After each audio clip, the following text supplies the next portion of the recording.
ನಾನು ಅಷ್ಟು ಸಿನಿಮಾಗಳೆಲ್ಲ ಹಾಡಿದ್ದೀನಿ. ಆ ತೆಲುಗು ಕೂಡ ಅವರೇ ಹಾಡಿರೋದು, ತಮಿಳು ಅವರೇ ಹಾಡಿರೋದು, ಮಲಯಾಳಮೂ ಅವರು ಹಾಡುಗಳನ್ನು ಹಾಡಿರೋದು, ಕನ್ನಡದಲ್ಲಿ ಎಲ್ಲ ಹಾಡುಗಳು. ಒಂದು 4-5 ಹಾಡು ಬೇರೆಯವರು ಹಾಡಿರ್ಬೋದು, ಬಟ್ ಹೆಚ್ಚಿನ ಹಾಡುಗಳು ಅವರೇ ಹಾಡಿರ್ತಕ್ಕಂಥದ್ದು. ನಾನು ಭಾಳ ದಿವಸದಿಂದ ಸೀನಣ್ಣಂಗೆ ಫೋನ್ ಮಾಡ್ತಿದ್ದೆ, ನನಗೆ ಜಾನಕಮ್ಮ ಅವ್ರನ್ನ ನೋಡಬೇಕು, ಒಂಚೂರು ಅರೇಂಜ್ ಮಾಡಿಕೊಡಿ ಅಣ್ಣ ಅಂತ ಕೇಳಿದ್ದೆ. ಬಾಮ್ಮ ನಾನು ಮಾಡ್ತೀನಿ ಎಲ್ಲ ಅಂತ ಹೇಳಿದ್ರು.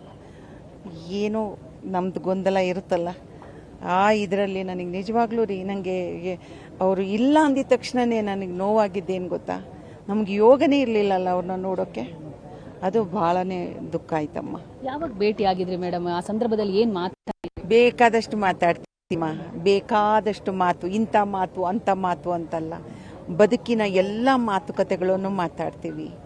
ತುಂಬ ಸರಳ ಅಮ್ಮ ಅವರು, ಭಾರಿ ಸರಳ. ರಾಜ್ಕುಮಾರ್ ಅವರು ಹೇಗೆ ಸರಳನೋ ಹಾಗೆ ಸರಳ. ಅಂತ ದೇವತೆ ಇನ್ನು ಹುಟ್ಟಲಿಕ್ಕೆ ಸಾಧ್ಯವ ಅನ್ಸುತ್ತೆ. ಮೇಡಮ್, ಅವರು ಕರ್ನಾಟಕದವರು ಅಲ್ಲ ಅಂದ್ರೂ ಕೂಡ ಕರ್ನಾಟಕ, ಮೈಸೂರನ್ನ ತುಂಬಾ ಪ್ರೀತಿಸಿ. ಮೈಸೂರಿನ ಸೊಸೆ ಅವರು, ಇಲ್ಲಿ ಇರ್ತಕ್ಕಂಥವ್ರನ್ನೇ ಮದುವೆ ಆಗಿತ್ತು. ಕೊನೆಗೂ ನಾನು ಇಲ್ಲೇ ಹೋಗಬೇಕು ಅಂತ ಆಸೆ ಪಟ್ಟರು ನೋಡಿ. ದೇವರವರು ಉಸಿರು ಕೂಡ ಈ ಮಣ್ಣಿನ ನೆಲದಲ್ಲಿ ಇಲ್ಲೇ ಅವರು ಲೀನ ಆಗ್ತಿದ್ದಾರೆ. ನಮ್ಮ ಪುಣ್ಯ ರೀ ಅವೆಲ್ಲ.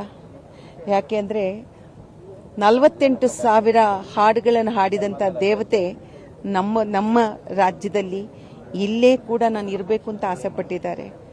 ನಾವು ಮರೀಲಿಕ್ಕೆ ಸಾಧ್ಯವಿಲ್ಲ. ಮೇಡಮ್, ಕೊನೆಯದಾಗಿ ಹಂಸಲೇಖ ಸರ್ ಅವರು ಒಂದು ವಿಡಿಯೋ ಮಾಡಿ ಇವತ್ತು ಸೋಷಿಯಲ್ ಮೀಡಿಯಾದಲ್ಲಿ ಬಿಟ್ಟಿದ್ದಾರೆ. ಅದರಲ್ಲಿ ಪರ್ಟಿಕ್ಯುಲರ್ ಆಗಿ ಫಿಲಂ ಚೇಂಬರು, ಜಯಮಾಲಾ ಮೇಡಮ್ ಅಂತ ಹೇಳಿ ಒಂದು ಸ್ಮಾರಕ ವಿಚಾರವಾಗಿ ಮಾತಾಡಿದ್ದಾರೆ. ಸೊ ನಿಮ್ಮ ಒಪಿನಿಯನ್ ಏನು?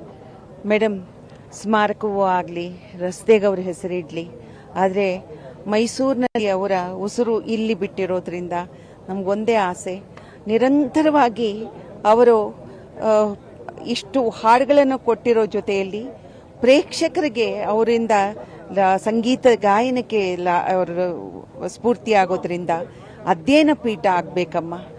ಸಂಗೀತ ಅಧ್ಯಯನ ಪೀಠ ಮೈಸೂರಿನಲ್ಲಿ ಪ್ರಾರಂಭ ಮಾಡಿದ್ರೆ ಬಹಳ ಒಳ್ಳೆಯದಾಗತ್ತೆ. ಒಂದು ಅಧ್ಯಯನ ಪೀಠವನ್ನು ಸ್ಥಾಪನೆ ಮಾಡಲಿ, ನಮಗೆ ಆಗ ನಿರಂತರವಾಗಿ ಅಧ್ಯಯನಗಳಾಗುತ್ತೆ.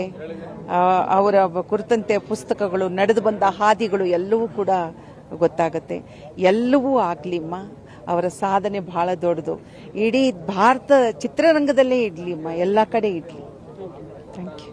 ನೋಡಿದ್ರಲ್ಲ, ಇದಿಷ್ಟು ನಟಿ ಜಯಮಾಲಾ ಅವರ ಮಾತು. ಕ್ಯಾಮರಾ ಪರ್ಸನ್ ಜೈನ್ ಜೊತೆ ದೀಪಿಕಾ, ಪವರ್ ಟಿವಿ, ಮೈಸೂರು.